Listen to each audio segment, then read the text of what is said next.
Hello and welcome to the Worn and Wound podcast. My name is Zach Kazan. I'm the managing editor at Worn and Wound. Really happy to be joined today by Zach Weiss, co-founder of Worn and Wound. Zach, how's it going? Pretty good. First day back at work. Well, yeah, first day back in the office, not back at work. We're a true world traveler here. We're gonna talk about all. Went to one country, actually, technically two. Yeah, well, there you go. That's it qualifies as international for sure. It does. Also joined by Kat Childers, head of content at Worn and Wound. Kat, how's it going? Good. Doing good. Great. This is our big Watches and Wonders kind of like wrap up episode. We're now like 2.5 weeks like removed from the show. It's crazy. I feel like things have settled in a little bit. If there are any trends that are happening, we've identified them. We've answered the what's your favorite watch of the show question many times over at this point. So we're going to talk at a high level about our overall impressions of the show. And we also have a bunch of listener questions about Watches and Wonders that we'll be responding to. And Kat, you have those at your fingertips. I have not seen them. Zach, have you seen the questions yet? No. I'm coming in pretty blind to all this. Yeah, that's the way to do it, I think. Yeah. I like it. Spontaneity, very important in podcasting. Before we get to the Watches and Wonders roundup and really kind of put 2025 Watches and Wonders to bed, finally, let's do a little wrist check. Kat, what are you wearing today? I am wearing my Rolex Sea Dweller, the 16600. Yeah, I just I've kind of missed this one. I haven't worn it in a while, and it's been on my wrist since I've gotten back. Inspired perhaps by Maybe another dweller that was seen at Watches and Wonders. That's true. I haven't even thought about that, honestly. I think more than anything, maybe the Pelagos Ultra. I think just like having this like beefy dive watch, it was kind of cool, and I was like, well, I'm gonna put mine on. So I've been wearing it. Yeah. Yeah. No, those watches are cousins for sure. Yeah. If you trace the lineage back far enough. Zach, what are you wearing? Wearing my Breguet Tradition 7037. Quite the opposite. Quite the opposite. I was just having some gold withdrawal because it's been a few days, since I've worn. I mean, I don't have any diamonds that I can wear, so a little Not gold. Yet. Just that's the next. That's the next Zach move. Yeah, we need to get out a diamond set watch. I think that's the next stage. Very cool. I love that Breguet. That's a great watch. Thank you. I'm wearing my Christopher Ward. What is this one? The Belcanto, of course. Christopher Ward Belcanto, Dragonfly Blue. Love it. Really like this watch quite a bit. They've begun to tease a big release. I've noticed on social media, so I feel comfortable acknowledging that and saying that we know what it is and it's awesome. So looking forward to. Looking forward to bringing you more on that. I like that. It's just like, we know what it is. Yeah. Well, we do. To wait your turn. We do. It's true. Yeah. Certain perks. Look at us. We don't break embargoes. We tease. No, we're not breaking the embargoes. It's just a tease. All right. So let's talk Watches and Wonders. Watches and Wonders was the first week of April, which seems like a long time ago. It was about 2 weeks ago as we sit here. Lots has happened since the doors opened at Watches and Wonders 2025.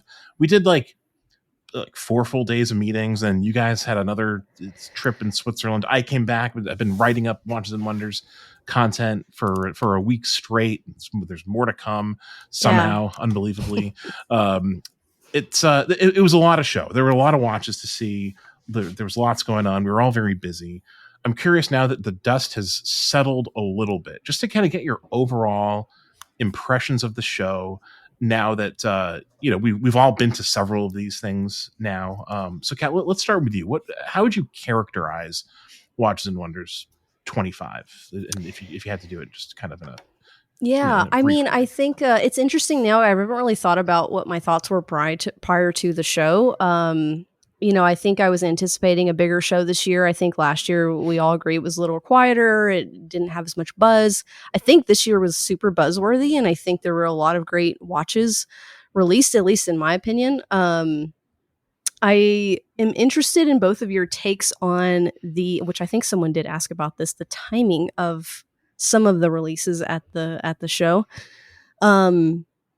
which I think created a weird lull that first day, which so Rolex sort of came out with their novelties at midnight, which was very different. Usually it's like 9 a.m. day one of Watches and Wonders. And I think like it was so quiet that first day. It was very bizarre, I think, in Palexpo and it being just so quiet.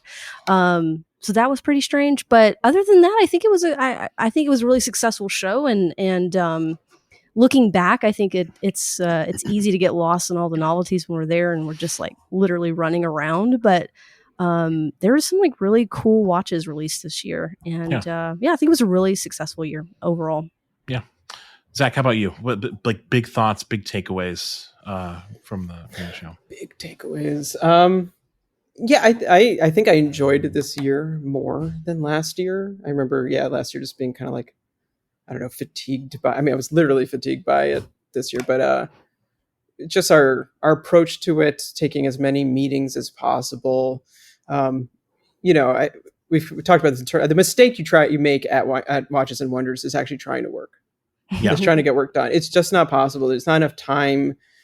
You're there to meet with brands, and unless you want to do it like 5 days and not get out to the rest of Geneva, like you got to really stack your meetings. Which also is like fun. You're just jumping between meetings and it's like fast paced and you're just getting to handle tons and tons of really expensive, beautiful watches. Like, what is not to like about that? You know what I mean?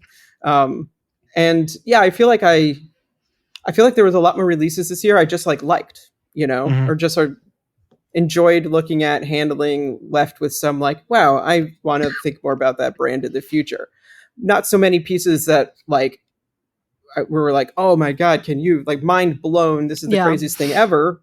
Although there were a couple of those things, but I think to your point, Kat, they were like, you knew about them already kind of, know, and for us, like the Grand Seiko UVA, like I saw that a few weeks before the show. So I was excited. It was a very, very exciting release, but I was not that excited by it that day of, you know what I mean? Yeah. So I don't know. Lots of cool things. I'm sure we'll get into some of it with the questions. So. Yeah.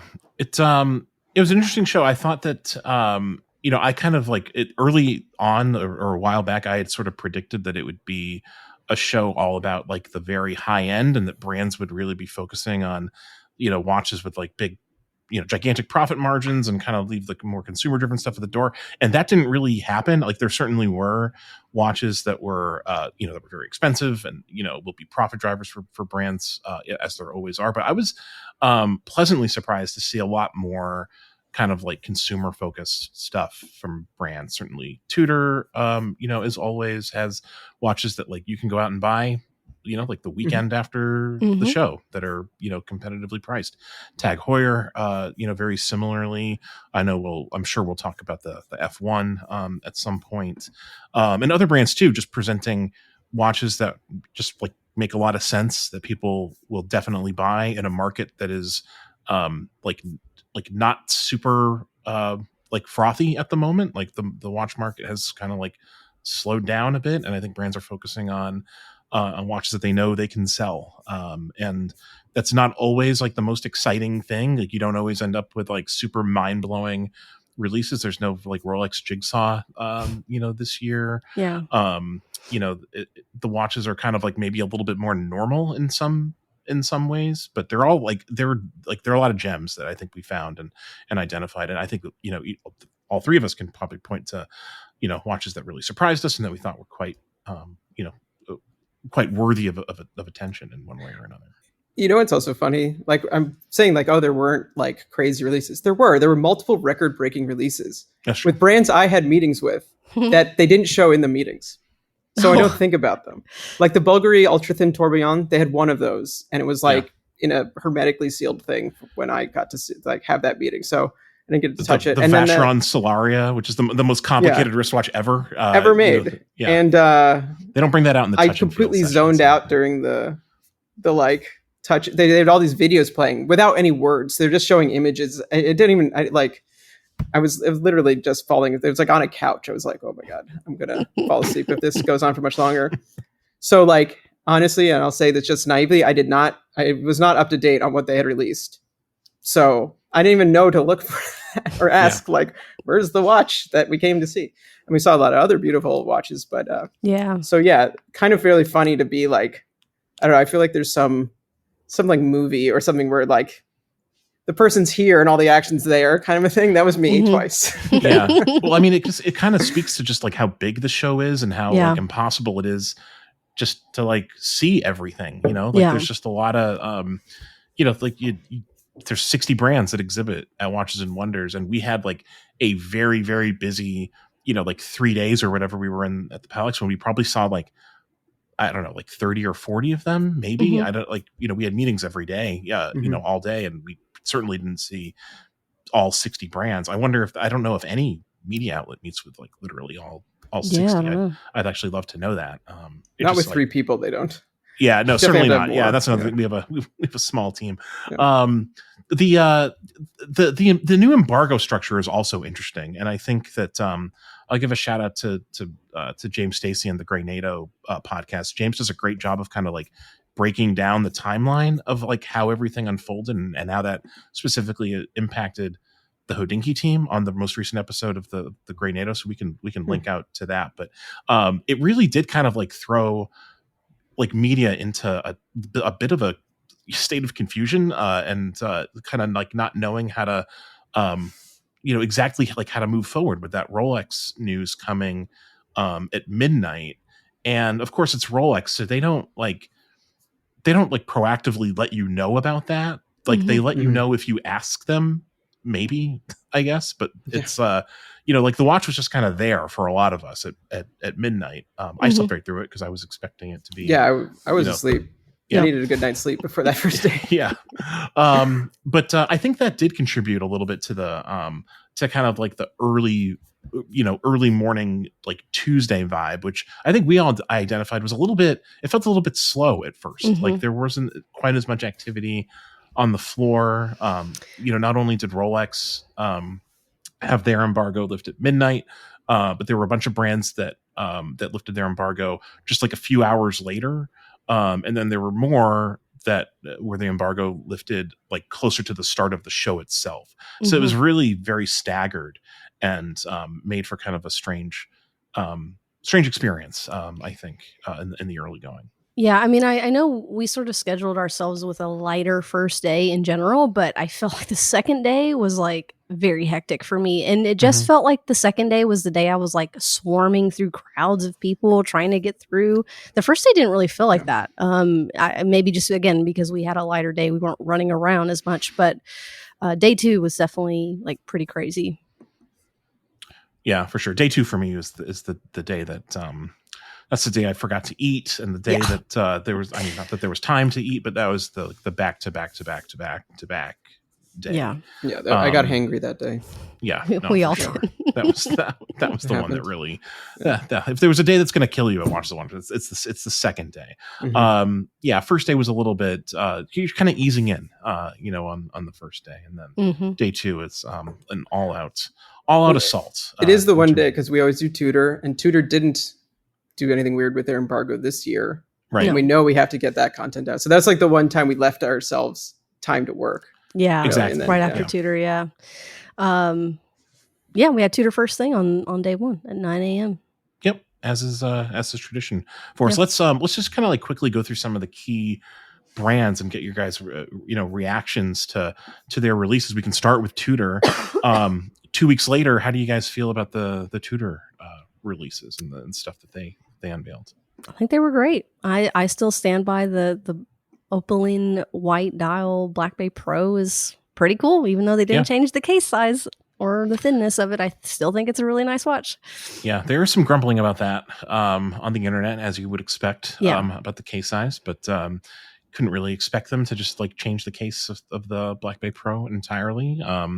I wasn't expecting a new dial variant for that watch, but I agree. The white dial, opaline dial, looks great. I keep going back to photos of that one. I'm just like, Yeah, it's very tempting. It's very tempting. Zach, how about you? And what stands out for you from Tudor? You know, it's funny. I think they stand out less than I expected, I'd say, is what I was kind of think. Like in the booth, that red Black Bay was beautiful. But I haven't really been thinking about it since. I'd say of the group, probably the Pelagos Ultra, just having flipped through photos and being like, right, that was super cool and very nice. But this year, they didn't quite get their hooks in me, so I'm safe until their next release. In terms of Zach is marked safe from Tudor releases. Yeah, exactly. It's always, I mean, really is like a bit of a concern because when they come out with a watch that's like really right for you, because their pricing is always like tolerable enough, you know, it's like, yeah, it's very hard to convince yourself otherwise, kind of a thing. So, right, you know, I mean, I don't know what it could have been, but there could have been something. There could have been a 36 millimeter Ranger or something that was just at some point, maybe that'll come. Probably not ever, but well, listen, conjure it now. Just kind of, you know, manifest it. Well, now it's all for becoming, you know, year. It's the master chronometer thing, right? So it's just like they're pacing that stuff out, and they some cadence to that. But yeah. But they were all nice wines. They were just all really good. Like nothing was disappointing at Tudor either. Just like the number one in terms of traffic, the most visited of our Watches and Wonders posts was the post on the Tudor Black Bay 68, the big one, which I found.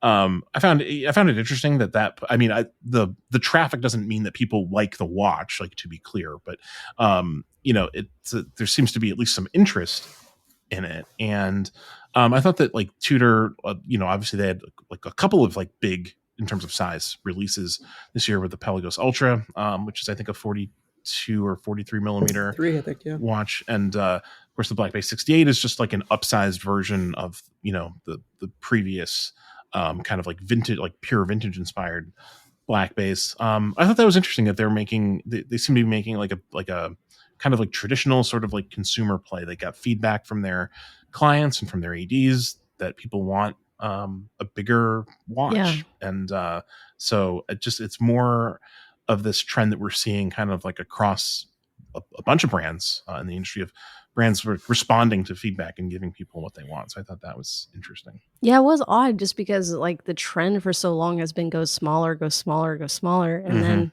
then, they went big this year, and I think they'll be popular. Yeah, I think the pendulum's kind of swung back now in full to, like, you know, back to big watches being acceptable. There's always a comment every time we post something about like a watch under 40 millimeters. I see the comment from some guy on, you know, Instagram or whatever, like, enough with these ladies' watches. People want, you know, give me something for my 8-inch wrist. Well, you got it. You've got it. Black Bay 68. I think it's like it's the type of brand. I mean, like Tudor they weren't subtle in basically saying they want a Black Bay for every type of wrist, every size of wrist, you know? So like, who knows? They might go larger than 43 at some point too. Yeah. But like, you know, an enthusiast driven brand is not going to go that wide in SKUs either. You know, I mean, not to jump to another brand, but like Nomos, we saw them do that. I've been writing about the Nomos World Timer today. So I was like digging into the clubs, and like, I have a 36 millimeter club. That's the original club. They go all the way up to 42 millimeters, and they have like almost every millimeter in between, or have had at some point. And so, it's just saturating a customer base. For sure. All right. In terms of like favorites from the show, I asked you guys if you could think of just like one watch. You don't have to limit yourself to one, but like what's the one that you're still like really thinking of like 2 weeks later? Zach, we'll start with you. What's the, like, if you had to like name like a best in show, like what would it be? Best in show. It's really, I'm so bad at that. I'm so bad at that. I mean, I know the watch I wrote about for our article, the Angelus chronometry, like telegraph. I'm gonna mess up the name. Beautiful mono pusher chronograph. This was maybe one that took me by surprise. I'll balance that with another watch though, right? So this watch took me by surprise because, I didn't know what they were going to come out with. Or wait, was this Angelus? This is Arnold and Son. I screwed this all up already. Sorry, everyone. So this meeting, this one meeting was Ferdinand Berthaud, Arnold and Son, and Angelus all at once. So a little bit of a head spin. But it's Arnold and Son is the one with this chronograph. They first launched this chronograph with Messina Lab, like this line of chronograph, not this one. And it was a 39 millimeter. And what's really interesting about it is the movement in it is like mechanically the same, and they own the rights to a movement that was originally developed by FP Journe, a few other people. I wish I could remember all the names, but I can't. But it was used in the Cartier Monopressor Tartu in like the late 90s. And it's, it's a very thin, elegant monopressure chronograph. And so La Jouperet has the rights to manufacture that. And so they put in the Arnold and Son. I've always felt, though, that the watches they made, like that Messina Lab, was cool. It was funky scale. It was a 39 millimeter watch. The subdial is really, really close to the center on it. It just felt strange to me. Then they did another one that was also 39, but had no subdial, so it made a little more sense. But it was just like, this is a tiny movement. It really doesn't need to be in that big case. This year they went 37 millimeters with 2 sub registers, and they crowded the dial a lot more. And it just really took me. There's nothing really wild about the design and vintage luxury chronograph, but just really done super well, beautifully finished. An incredible feeling click on that chronograph. Like, it really feels high end. So yeah, I mean, that's a watch that stuck with me, and it wasn't priced as like crazy as I expected. I just assume when you put something like that in front of me there, it's going to be like $30,000-$40,000, because why not? There's $80,000 steel watches in the same building. Like, sure. But it was 17.5 Swiss francs in steel, which just not obviously inexpensive, but struck me as like a better deal than I would have expected.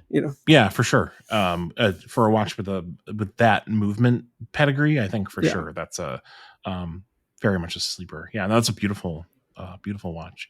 And you said you were writing up the Nomos. Yeah, also, I know that's a watch you really, really liked as well. That's sort of the other watch that really took me by surprise, and I think balances the other one out because it's most accessible.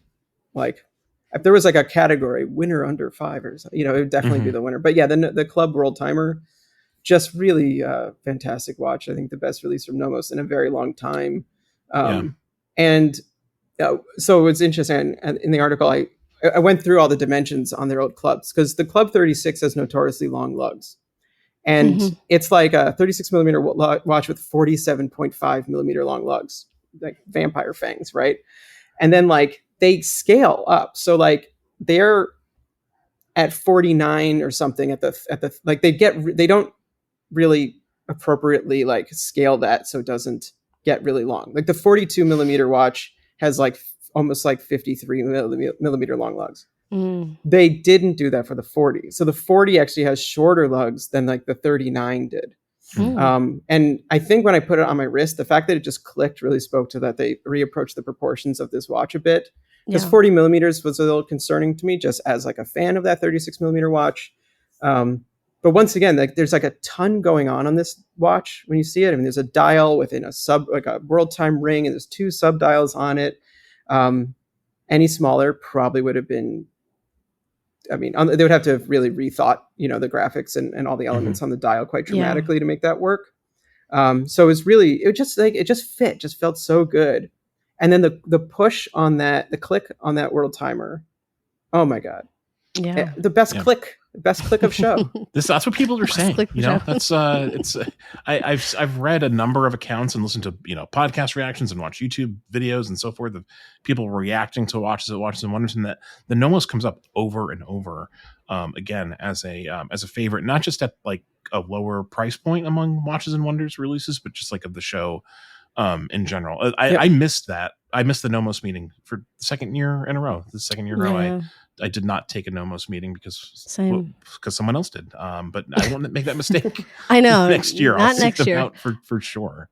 Yeah, I did get some hands on with it just because I got to try on Lydia's for a little bit. But yeah, it was super nice, and definitely one of the winners of the show for sure. Yeah.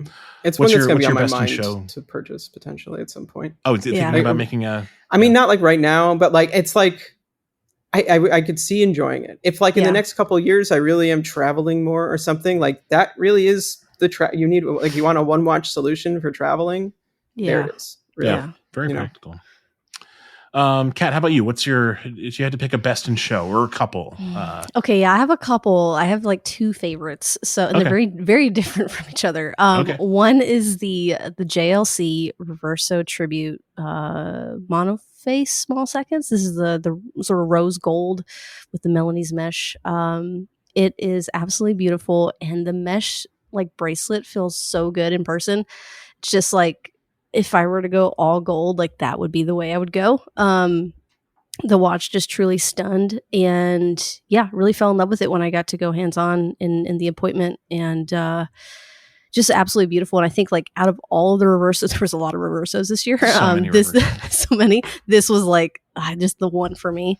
And second is the Ulysse Nardin Diver Air, which is like the world's lightest mechanical dive watch. And Zach Kazan, you were with me in our appointment. That thing wore so well on the wrist. And like, yeah, it's great. I was like, I can wear this every day. It's just like, it's so cool. Incredibly light. Love the strap options they put on it. Like just a really fun watch at $38,000. But just, yeah, I was like kind of blown away by that and just kind of wanted to play with it for a very long time. So I've been thinking about that one a lot since the show. Yeah. That watch is great. I really like the Ulysse Nardin a lot. It is $38,000, but the Ultra Richard Mille, which this watch is obviously kind of like in conversation with, are like multiple times more expensive. So it's a deal. Yeah. I mean, there is, we live in that world where, you can say something, a watch that costs $40,000 is a, value proposition, but that's that's psychotic on the one level, but also like that's the watch industry. So, but yeah, that watch was very, very impressive.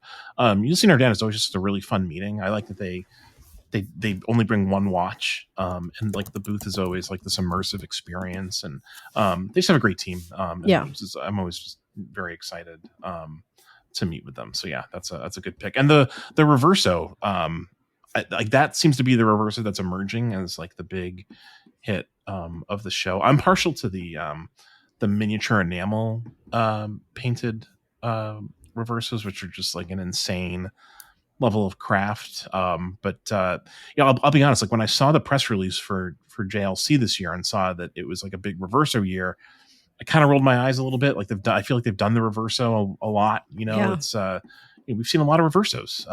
You can't have enough. You can't have enough. I hear you.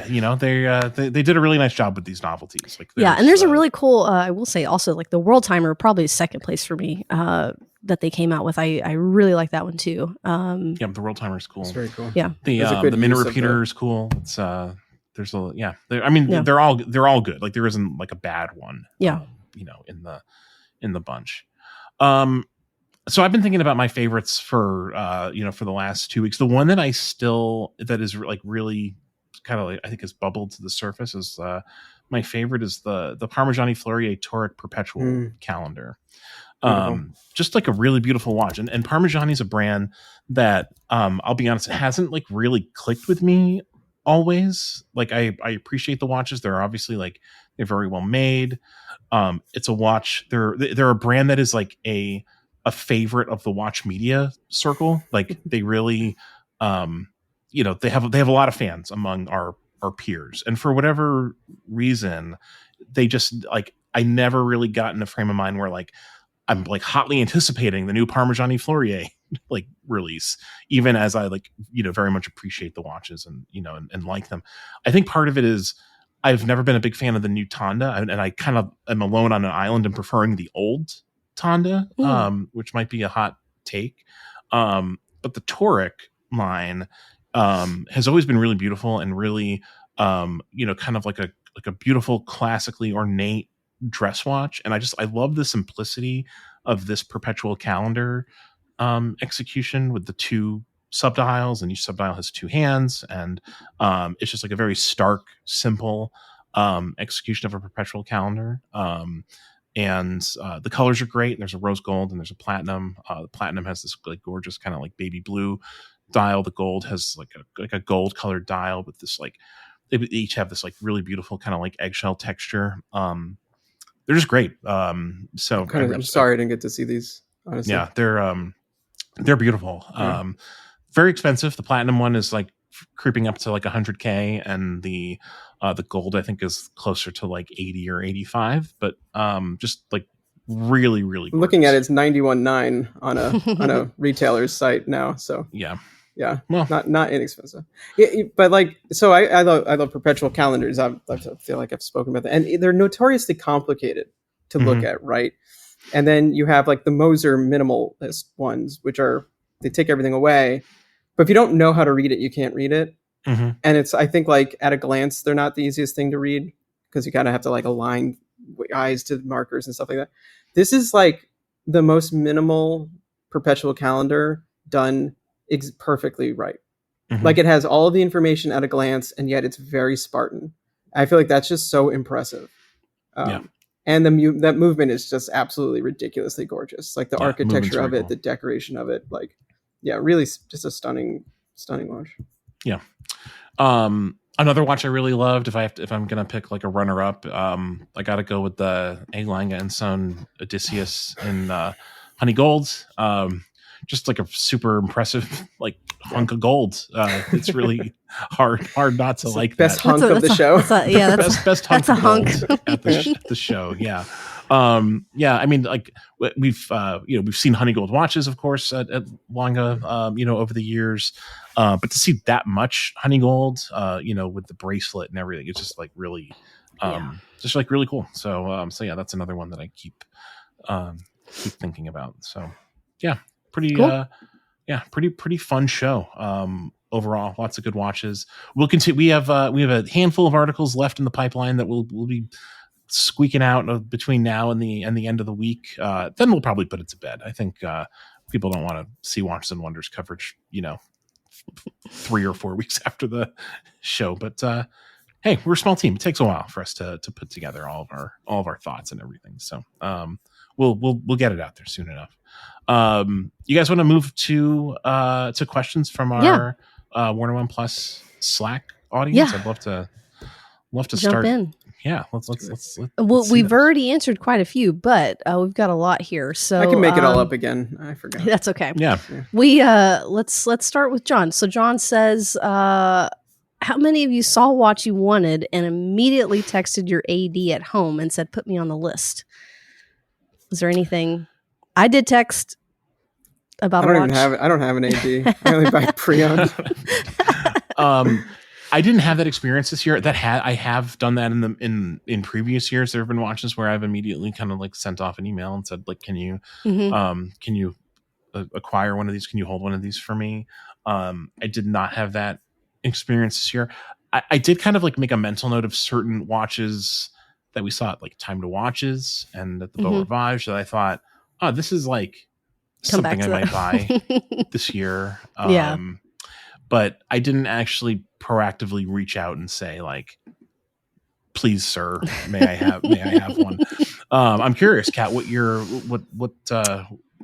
So I was too late. I reached out and tried to get one of the new Nomos World Timers, and they're gone. Let me tell you, every AD colors. I know I've texted, and they're like, we've already sold our allocation. So I did this like 2 days ago when it was just like way too late by the time I'm back home and actually thinking about, do I actually want to buy this?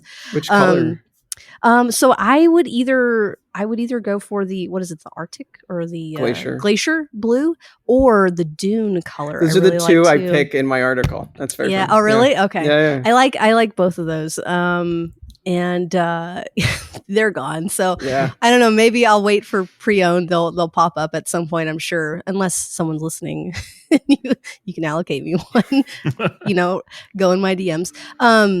Well, what do the kids say now? What do you say? I'm not a kid. That can't possibly. Yeah. Drop me a DM or something. Something that is. I don't know. But then, I think that was the only thing I reached out about. And no luck there. So a little too late. And Zach, you said you don't have an AD. I don't know how these watches magically find their way into your watch box, but was there anything? Well, I don't have anything that there's like crazy wait lists for. Like I don't need the AD. I don't buy Rolex, and I mean I have bought watches at from ADs, but it just never. I don't have like an AD relationship. And I usually do buy pre-owned. Like I've been lucky with some of the pre-owned things because I've gotten new watches pre-owned, they just haven't. But there was quite a few people I saw immediately that week with either the new TAG, the F1, or there's a couple people in my watch circle that bought one of the new Tudors. So they were ready and available pretty quickly from the show, which was cool. Yeah. But like you, Zach, there's one that's just under embargo still from that we saw at the Beau Rivage that I think, I'll see where I am in life when it comes out, but I am very excited to buy, and there's a high potential of purchasing. Oh, I think I know what you're talking about. Yeah. The brand that we've sung their praises in the past. Yes, we certainly have. We certainly have. Yeah. And I mean, I like the last year's Grand Seikos, this year's Grand Seikos, like once again, because I think I had the UVA sort of spoiled for me. I don't think of it as a Watches and Wonders watch, but that was absolutely one of the best watches of the show in every single way. Yeah. But I don't think I'm going to be in the market for like an $11,000 Grand Seiko immediately. So it's not like I wasn't reaching out or trying to find that. I also think they might not be available to purchase yet. They said out of stock on grandseikoboutique.com, but I don't know if that means because they haven't put it into stock yet. But either way, just not going to happen right now. But oof, what a watch. Oof. Yeah. It's very good. It's very, very good. All right, so moving on to the next question. Sort of Eddie and Steve both asked what were favorite brands outside of Watches and Wonders, so like Time to Watches, Beau Rivage, and then Eddie even calls out like maybe even outside of Zen and Marathon, which we usually do call out and talk about. If there's any standouts for you both. And the thing that the brand that comes immediately to mind to me is Bada. I really liked the watches that we saw at Bada. He has a new version of the Eclipse, I think it's called, which has a jump hour mechanism, just a really cool textured dial, just really creative stuff, very focused kind of like design language. I always enjoy talking to him too. Like he has just like a really interesting perspective on the watch industry. He's been at Windups in the past with both Bada and Mangum, his other brand. Sohaib is his name. Sohaib Mangum is the founder of Mangum and the CEO of Bada. Just a great guy, really cool watches. That Eclipse is a really special piece, I think. So that's something that jumps out to me. How about you guys? We got to meet with Burneron this year. Oh, sure, which I think been admiring since the Mirage was first talked about, and I'd been in the same room as one before, like at the GPHG award party that they had in New York at the same weekend as Windup. Windup Watch New York City weekend, whatever you want to call it. They, people throw other events. It's fun, but you couldn't like get anywhere near it really. Like there was security very, very heavily like hanging over those things if you got like too close.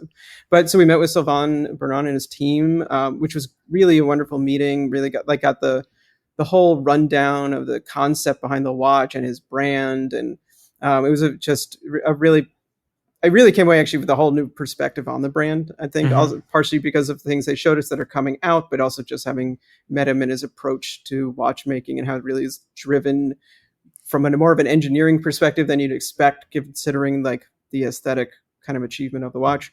And just getting to see them in person and like handle them a little bit. Just absolutely gorgeous. Like, I mean, it's one of those like, oh, if I had $60,000 to spend on a, like it's just so incredibly beautiful. The Mirage 1 in particular in white gold I really like, but the Mirage 2 with the stone dials really lovely to see in person. Yeah, beautiful watches, and to your point, he has like a very detailed plan for like the next decade of the brand, and if he's able to realize that, it'll be a pretty special thing, I think, that we have to look forward to like year in and year out. That was a wonderful meeting with Burneron. Kat, how about you? What sticks out to you from kind of like beyond the PAL Expo? I'm kind of jealous because you guys got to see a lot more. I mean, I'm not too jealous because I got to go to the JLC manufacturer one day, but you got to go hands on with a lot more than I did. From Time to Watches, definitely the Fears, the Arnos pewter, which cool. was really, really cool. And again, just like a home run for Fears. They can do no wrong in my mind. I love their watches. And I was super bummed that I wasn't going to get to go to the MBNF, but I did because Zach scheduled a follow-up photo appointment and we got to go. And that's like always a highlight of visiting and going hands-on with their watches. So yeah, those are my 2 highlights, I think, from outside of the Watches and Wonders. Yeah. I'm glad you called the new Fears, the Arnos, which is a really cool piece. Certainly like among my favorite watches like of the week, that we saw. In Geneva. Really exciting to think about like what they might do with that form factor, over the course of time, like knowing what they do with their other watches. I'm thinking like stone dials and, marquetry and, all sorts of like, exotic things like, they might try, with that watch. It's just like a really cool canvas for creativity, with that, with that form factor. So also with all that space of like for the CNC guilloche that you can you could put any pattern in there, and so, especially since it's CNC, you literally could program it to do anything. It's not for sure limited by a lathe. So I was just gonna say in MBNF, like got to see the Bulgari collaboration that they did, which I didn't actually expect to see for some reason, and it's so gnarly and cool in person. And it's the same, like I got to try on that other Bulgari Serpenti, which I was like, those are crazy watches. This is your Serpenti year in a lot of ways. Yeah. I've just, I don't know. It's like a Pandora's box I opened here of like a snake shaped watch, putting it on my wrist and like being like, oh geez, this is cool. Like I did not need that seed planted in my head. But anyway, yeah, that's cool. Yeah, MBNF is such a lot of fun. Yeah, it's a lot of fun. Always a highlight for sure. I'll do a couple more here. From Sean, what hot takes? So, what watch trend did you notice, and were there any that you were ready to see go away this year, and one that you're maybe thrilled is having a moment? I feel like there were a lot of Zach, you and I both noticed a lot of 34 millimeter watches this year. That's true. Of course, now I'm blanking on like who actually released 34 millimeter watches. I know Alpina had a small. They did. Hand-wound Ben sports Roos watch. has a 34 millimeter field watch, but there's several more that we saw. I'll see if I can think of them and put a list together. Oh yeah, of course, yeah, the 1815. Yep. Yeah, which was also one of the best in show. Some more as well. I feel like we're missing a few. I feel like we're still seeing a lot of stone dials. That's maybe the one that can die sooner than later, or maybe just become less of like we have to do this now since everyone else is doing. Like, I think Zach, you probably agree that Zenith was probably a highlight of stone dials. Well, the Zenith is great. I love that. I also really love the Moser stone dials. Yeah, I didn't get to see that. Moser's been kind of like they have like occasionally made stone dials, in like very limited, limited quantity releases over these last few years, and then they just like went really big with like the Pop collection this year. Really cool concept with like matching multiple stones to each other and doing like the inverse of each across 3 different types of endeavors. So I was a big fan of those, but I agree. I think that the stone dials are probably they're a little bit past prime, like at this point. I think like anything else, it can always be used like with intention. You know what I mean? It's as they always have. They never really like went away. They were just like they really hit like a certain level of just like a level of interest among like the enthusiast crowd of these last few years. But every trend has its day, and I think that those are maybe falling by the wayside a little bit, which is fine. It'll just make room for brands that want to do stone dials in like special ways. It'll draw more attention to those. So yeah, I'd say jump hours is probably another trend this year for sure. A lot of jump hours, which I like. Is cool. Yeah, I'm all for more of those. I don't think there's anything I wish would go away though, particularly. I have one that's I think is emerging. I wouldn't say it's a trend yet, but I think maybe in a year or two it will be. Lab-grown diamonds and watches you don't expect. Sure. So there was the Oris. Oris has used it before, but they had an interesting dial setting. That's a 34. Was that a 34? Oh yeah, I think that was. Yeah, that was really nice. So yeah, they've done that. But then we saw another one. I think it might still be under embargo, so I'm going to bite my tongue on it. But from a small independent brand that, once again, like just not a place I would have thought several years ago you would be seeing diamonds ever kind of a thing. And it's really interesting to see these brands develop. And I think it's one of those things they're going to prove the concept when they do it, and people are going to start doing it too. So I still think about that Oris Aquas, the red one with the lab grown diamond bezel, which is just a really cool watch. That cherry red. I love that one. Yeah. Cool. Yeah, no, I'm all for the lab grown diamonds. Like if it's it's a cool way to experiment with a certain aesthetic that you might not otherwise have access to. So yeah, all for that. I like bust down micro brand watches. Yeah. I'm going to ask a couple of fun questions here. Which watch brand at the show had the most friendly experience? I feel like everyone was kind of friendly, so this might be tough, but yeah, the brands are really friendly. I mean, it's it's like I don't know, like they're all super nice in their own way. If they weren't, I don't think any of us would be dumb enough to okay, maybe. What did you have a favorite booth? Let's ask that. Is there I don't even look. I don't even look. I don't pay attention to the booths very much. I mean, the only one I really had to was the JLC because we got like a booth tour this year. I mean, there was 1,000 people in it, so it was more of like it was intense. It was a beautiful booth. I missed the waterfall. The waterfall was nice. Cool. Yeah, it was a nice touch. Provide some cooling. But I didn't go look at the cars was or anything. Cool. Yeah, they had a smoking car in IWC. It was like literally smoking. Oh, so that's another trend is all the F1 cars. Oh yeah, the F1 cars. My goodness. Yeah. I'm ready for that to die also, by the way. Yeah. Yeah, I mean, I'm not a big like I actually I'm not an F1 fan at all. I don't follow it, but I don't know, some of them were pretty cool to see. The crashed car in the IWC booth was kind of cool. Plus I did What's like cooler, seeing the crashed car in the IWC booth or the Martin Baker ejection seat in Braemont? They're kind of like two sides of the same coin there. Like, I don't know. It's a tough one. Yeah, I don't know. Something to think about. Yeah. Longa, of course, had their giant watch as they always do. Like, some don't really change much. But it was a new. I think every year they make their highest end watch into a giant watch. It's always you get to see the backside of it. It's absolutely beautiful. The Ulysses Nardin booth, as we already mentioned, was cool. They had they departed from the mirrored upside down, which they've done the last couple of years. Yeah. I'm trying to think. The Cartier booth is always very nice. Like it doesn't really change year to year, but it kind of feels like you're. It feels like a boutique. Like you're like you're in like a very high end Cartier boutique. They've got a lot of cool things to look at. Kind of get taken back in time a little bit.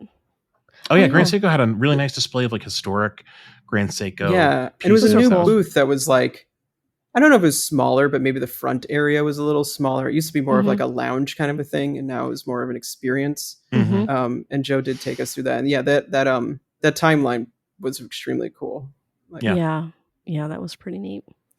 Did you have any Zen moments in Geneva at all? Zen moments. Yeah, during the show, was there a moment of Zen anywhere? Oh, man, I mean, there were probably a couple of times when like I had a Coke Zero handed to me when I was like really needing something, and it just that probably like was just that's probably as close as I came to a Zen moment. I think that little place that Zach Weiss you found in like the back hall of, I don't know, it was so random. Yeah. There was like a hidden restaurant that I wouldn't have found it, but Zach had been there the day before and described it as behind the booth, and I was like, how could that be? And then you literally had to like find the tunnel from behind the booth that takes you to like the restrooms and then like the lower levels of the building.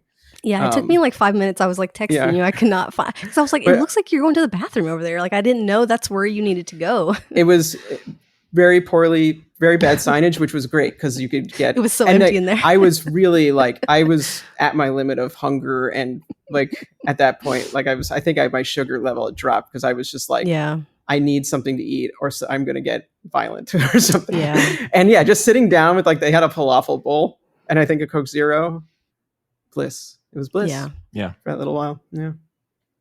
That was really nice to find. David asked, did we have any useful swag at all this year? So much swag. So many tote bags. I have I feel like brands had, if they didn't already, this was the year where they really realized that we like the tote bags, and you can turn, the swag can be just the tote bag. So yeah. But not when everyone gives you a tote bag. When you're just you have totes for totes, and it becomes. But they pack into each other really. Yeah, well. I did bring back all the tote bags. I did too. Some of the books did not make it, unfortunately. I saw Rhonda Reich, our friend Rhonda, up there in Canada. She posted an Instagram story. She I think she was joking, but she mentioned making a quilt out of all the totes, which I thought was a fun idea. Do you have a favorite tote? Oh yeah, the Ulysse Nardin tote. For sure. Okay. I like the Hublot tote. It's huge. I was going to go with the Hublot tote. Yeah. It's a giant red corduroy tote that says proudly different on the outside. It feels it's a good tote. It feels almost antagonistic. I like it. I do like to go grocery shopping. I have another Hublot tote from a previous year. And I like to go grocery shopping with that tote. And I always feel kind of funny / cool walking back from the grocery store with a Hublot tote with, store brand peanut butter in it or whatever. It's just kind of funny. The totes are good, and as we've talked about on the podcast many times before, very useful. So much appreciated. My actual favorite piece of swag though is the Chapek socks.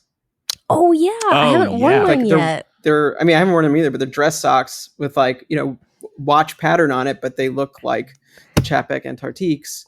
Yeah, that was a good gift. That was a good piece of swag for sure. Yeah. Especially on the plane ride home. Sometimes you get a little cold and put on. Yeah, those are good. Also, we mentioned this. I mentioned this on the last podcast we recorded with Devin, but those chocolates that Urwerk gave out. I think maybe at the time of recording, I wasn't able to identify that they were from Urwerk. I since have these chocolate covered almonds that are just incredible. I'll put a link to them in the show notes. They're made by a chocolatier in Geneva called Heuer. Not sure if that's how it's pronounced, but they're fantastic, and they're all gone. So I need to re-up. They were delicious. Because of the shape of that box, I couldn't fit it into my luggage, so I opened it hoping there was a bag or something, and it exploded. Yeah, because of how I opened it, and I launched. They're covered in cocoa powder all over the bed, and it's just chocolate cocoa powder, which did not. It looked really weird. I put it that way. Yeah. But the ones that were in the box, I ate several of, and really, really delicious. Yeah, so good. I think they're someone messaged me on Instagram after I figured out what they were. They're ridiculously expensive. So Huge thanks to Urwerk for thank you. All the brands that give stuff out. Yeah. The I ate through my Rolex chocolate series batons. They give you this huge box, and I was I can't carry that with me, so every night I chug through several pieces. But they did give us a little leather valet tray that I have, and it's probably going to be pretty useful, so that was a nice gift. Have you looked on eBay yet? I bet there's I don't. I'm not going to say I don't sell that stuff, but it's funny because there's a thing for the Rolex swag in particular. Yeah, for sure. But I'd rather just be no, I have it. You know what I honestly do is I have a closet here full of, because we get gifts and things throughout the years as well. And so I keep it all in my closet. And when I sell a watch from my collection, I always throw in something cool for the buyer. So I always give them a tote bag or a hat because I don't need all this stuff. So I've used it as a bargaining chip. I'd be what if I threw in a Grand Seiko notebook or something? It's no notebooks this year. I did keep my Resonance books. I took those home with me. I've got them on the shelf in the back. But I've got those too. So I'm not going to say the numbers out loud, but there's a different version of those trays, the Caviar Crown tray set, dark brown.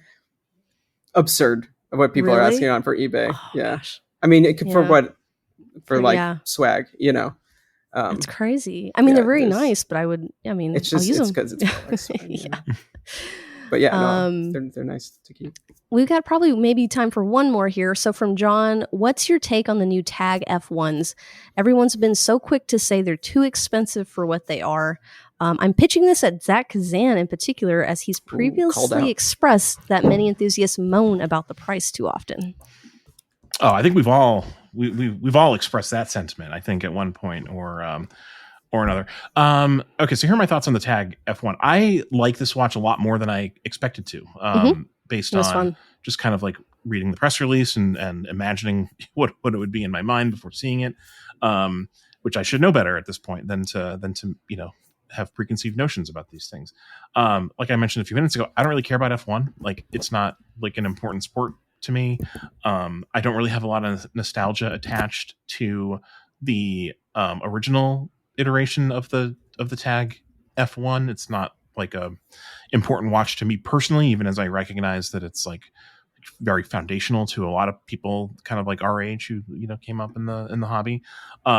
These watches are a lot of fun, and they're very well made, and I've seen a lot of comments on Instagram and elsewhere about their price. I posted one, and immediately there was a comment like my caption was like, "This is nice," and then the comment was like, "Not for $2,000, it isn't." And I'm just like, this is someone who could not have possibly have seen the watch by that point in person. I'm not saying it's like the deal of a lifetime or anything at $2,000. But this is a luxury watch brand. They're part of the part of the LVMH group. The idea that they would make a bargain watch for $500 or $600, or what some people are saying this watch should cost, is just kind of ludicrous. Of course it's going to cost $2,000. That's about the lowest TAG Heuer is going to sell any watch for, I would think. And it sort of won me over. It's it's charming. Mm-hmm. TAG Heuer sells other watches with the same movement for at a higher price point. I've seen a lot of comments comparing this watch to it's like the Moonswatch and watches of that ilk, and I would say that it's significantly better quality than the Moonswatch. In terms, I think we got to be careful about seeing a colorful quartz watch and thinking, cheap. Oh well, that definitely should cost $300. Yeah, because there's a lot more to any watch than just the color of the accents or the color of the resin or plastic or whatever that's being used.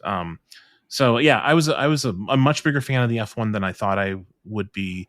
I think I suspect most people will not pay the full retail price for these watches if they go to through their TAG Heuer AD or certainly if they buy them pre-owned. But I think they're fun, and I like them a lot. So. I'd argue if you have a big issue with the price, if you wait long enough, these will probably pop up on the pre-owned market at a price that you're probably more willing to, part with. But yeah, I wasn't surprised by the pricing at all. And honestly, trying them on, I thought they were kind of cool. And I think I would pick one up, honestly. Yeah. Do you have any thoughts on the F1, Zach? I know you're a huge F1 fan. Yeah, right. It's your vroom vroom. Yeah. They did nothing for me. I was also falling asleep during that meeting. It had nothing to do with the people at that meeting, the lovely PR people who walked us through those watches. It was I just hit a critical point of exhaustion that day. And it was in the afternoon, yeah. And it was another one where on a couch, kind of like a low couch, and I was I was struggling. So it wasn't exactly the right moment for me to handle a new watch. Yeah. But I have no nostalgia for the old ones. I have no relation to the old ones. I don't find them particularly appealing, so it's not like I was expecting the new ones to be more appealing to me. So they didn't do anything for me. I don't know what to say. Just wasn't my jam. Yeah, it's okay. Yeah. We saw some other watches that are yet to come out from them that are more my jam. Yeah, for sure. So, yeah. Any other questions, Kat, or was that kind of the? I think that probably wraps us up. Yeah. All right. Yeah, that was a good group of. I feel like we did it. We recapped. Watches and Wonders in a meaningful way, hopefully.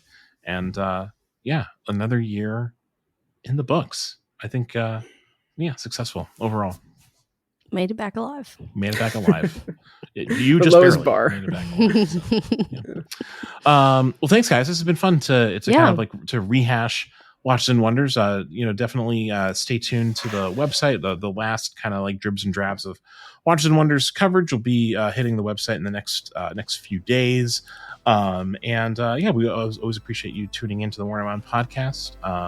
And we will be back next week with another all new episode about something other than Watches and Wonders. We'll be turning the page. So until then, take care.